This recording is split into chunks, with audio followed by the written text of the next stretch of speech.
So I'm probably going to get an insurance increase just for saying this. Probably. But yeah, so California Fair Plan, right? I always found that the most ironic name in the world because there's really nothing fair about a forced insurance plan.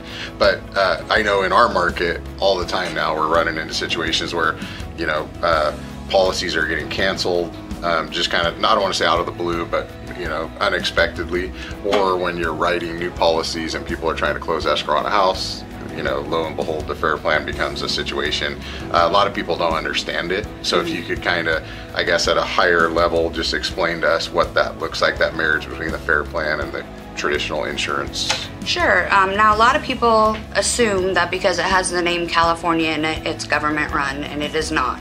So there's a number of states in the United States that have the fair plan. Like, for example, Louisiana has a fair plan, Florida has a fair plan, and it's just for hazards or situations that maybe insurance companies don't want to fully jump into, protecting from hurricane and tornadoes. There's just too much of a risk for that. So what the fair plans do in all of these states, California has one for wildfire because that's our biggest threat. What they do, the fair plan does, is it pools all of the insurance companies who are writing today in California that will write a home policy. It makes them participate in their market share that they have in the state of California. So for example, let's say Farmers has 35% market share. They're going to participate in 35% of the losses, the profits, the claims, all of that, whether or not they want to. That's what they're forced to do. Well, good. So it's unfair for the insurance companies. So it is unfair for the insurance companies because they don't want to. But in order to continue writing some of the premier policies, they have to. Got it. But a lot of people, like I said, assume that it's government run. I always did. And so it's an exchange company. So because you have all of these companies going into this exchange company, you have another company running all of that, running all of the profits and losses, basically managing it. It is at a much higher rate than a straight You used a homeowner's term there policy. that I'm not familiar with, a premier plan.